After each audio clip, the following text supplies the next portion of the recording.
Hey there guys, how's it going? My name is Sumit Chatterjee from the Flow Zone Academy and I'm a flow state coach, which means that I help you feel better and perform better. Today I'm talking about the art and science of attention, okay? Taking a little bit of Vedantic science and yogic knowledge to be able to give you some ways to control your thoughts, control your mind management essentially, okay? We know that success entirely depends on attention. Okay, attention, what is attention? Attention is like you see a bird and you know it has wings, it has blue color to it, it has a beak, okay, it has different elements to it. That's attention. It's like your ability to focus in on the attribute. Specifically, one attribute will be concentration. It would be that single pointedness would be the concentration. So, I've been reading a lot into Vivekananda because, first of all, I'm in Kolkata right now, and he's one of my biggest inspirations in terms of being a Hindu monk, traveling to Chicago, giving speeches and lectures. And the way he speaks is very powerful, and he has a very booming and articulate voice.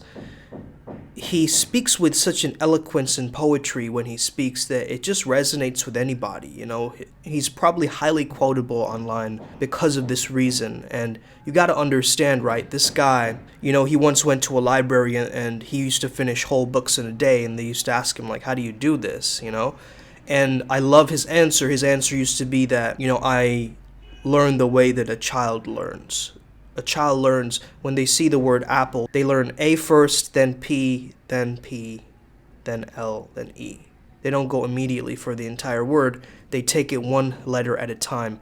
And that's what you're going to have to practice when it comes down to practicing kind of the substrate of your mind to be able to have it be fertile soil for concentration, attention to grow. So there's 5 states of mind that you got to understand here, okay? And this is from the yogic sciences. So the first is muddha. This is kind of like a dull state of mind, right? It's a lazy mind, non-motivated mind. Then we have the restless mind. The restless mind is very indecisive, and it's also very distracted. It's always thinking of different things. It's the monkey mind, right? One branch to another, one thought to another, and it just keeps going. It's like overthinking, analysis paralysis, okay? Then we have a state where you're preoccupied with something. Okay, preoccupation. And it's important to sustain this as well because it's kind of the gateway towards the higher states of mind. Okay, so basically it's scattered and occasionally preoccupied. Okay, occasionally preoccupied. It's important to sustain this state. Okay, now then we go into ekagra. Now this is the state that I'm fascinated with. It can be called the state of flow. Okay, basically this is a state where the mind doesn't budge. Okay, you can't move it. It is immovable mind. It's the cause of, I believe, a lot of people's success is because of this ability, okay, this focused mind. Then we have nirodha, which is basically the mastery of mind or restrained mind, where you're able to get into meditative states quite frequently, okay? Flow and mastery of mind, the last 2 states of mind, are self-directed and self-sustained. So you need awareness and will to be able to make that happen, to make attention happen. The process here is we want to make these last 2 states of mind, ekagra and nirodha, we want to make these 2 states very automatic to us, very second nature and natural to us. And when we can do that, then we can basically live in the flow, right? That's what we would be doing because we wouldn't live with resistance in the mind anymore. It's kind of like a fluidity and a smoothness in thinking, mental ease opposite of mental dis-ease. The thing is, like, you want to have that smoothness of the mind, the thoughts. There's a story of a Zen master, and he could basically take an arrow, point it to a tree, and then get it on the tree, and then have another arrow, and then have that arrow split that arrow into 2. That was his level of concentration. Very inspiring, right? Something we can all aspire towards with our own thinking styles. There was a ravine, and then a tree kind of toppled over. The tree trunk kind of toppled over to cross the ravine. And basically the Zen master crossed over the tree very easily, got on top of the tree, shot another tree, and did his little trick, right? Now, one of his students tried that, but then he got scared. He's like, what if I'm going to fall? What if others are going to watch me? The other students, what if I lose my balance? He was so full of fear at that moment when he climbed up on that tree trunk that he was like, man, I can't do this. I'm full of fear. I'm scared. He started crying. And so then the teacher came back and kind of guided him with his hand and took him away. And he told him that skill alone is not enough. The mind must be calm and without negativity. So many times in life, you'll have to balance beams, right? You'll have to find a way to go through the chaos and keep your sharpness of your mind, regardless of the chaos that's happening around you, right? So mind management comes first, then is the skill management, then is the skill building. The sculptor knows that there's a specific image in their mind, and they hold that image of the mind and they remove whatever is not in their mind. They chip away and release and let go of what is not on the mind. So think about that analogy when we come down to attention, okay? Another thing that Vivekananda, he said that man, the glory of man, that he's a thinking creature. Instinct controlled becomes reason. Reason controlled becomes inspiration. And inspiration controlled becomes realization. We know that the thoughts have these three things: the five senses, activity that we do, and memories, okay? Like, when we watch a scary movie, it becomes a part of our thought world. Maybe it'll leave us with less sleep or whatever, right?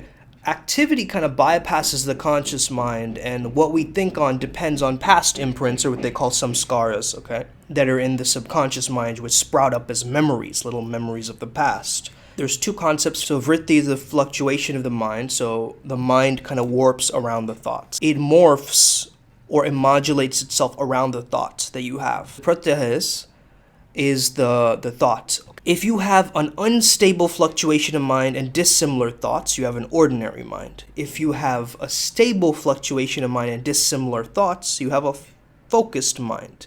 If you have stable and similar thoughts, you have a concentrated mind.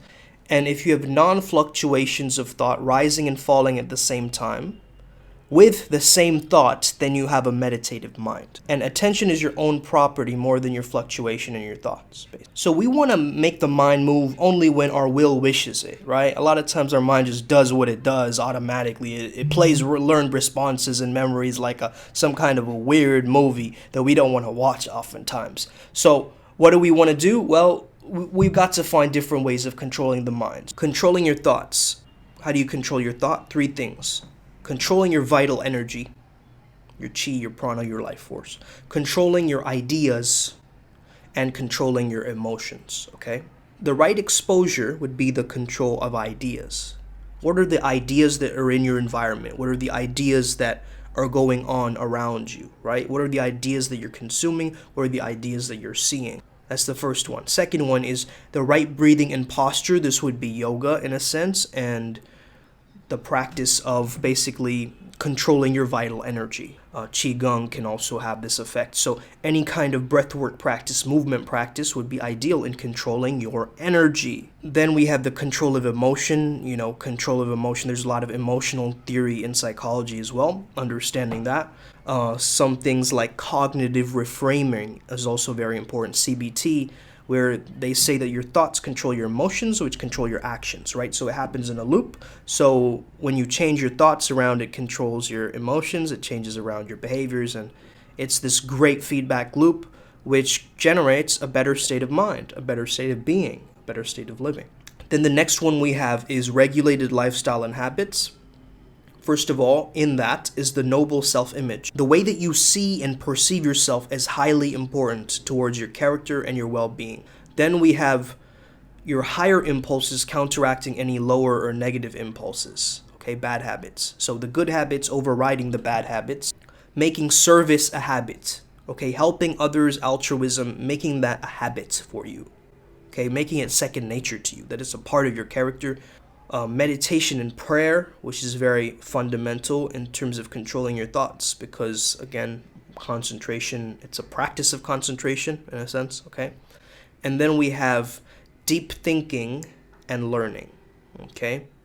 This is how the books you're reading, what are you studying, are you deep into your studies? And then finally we have, mind affecting mind. So this is like good company. Are you around negative people and, toxic environments? Well, this is what this is about, right? So you want to be around holy people and holy places. You want to be around strong vibes, which you can absorb and you want to have the value of devotion and dedication in your life. So if you have all of these things, you can find a way to control the mind and control your thoughts, which will create a mind management system. Now at the Flow Zone Academy, I really cover all of this. So in the beginning, we will control a map for your mental mastery, and then we'll go into body mastery, and then finally spirit. So mind, body, spirit, that's the way it works. And then finally find a way to formulate all of them together and integrate all the pieces together so that you have a flow state lifestyle and you emanate with your beingness and really live in the zone. That's my mission for you. So if you are interested in that, let me know. Having said that, if you haven't joined the Telegram group, hit the link in the description. See you there very shortly. Have an amazing day. May the flow be with you and stay legendary. Peace.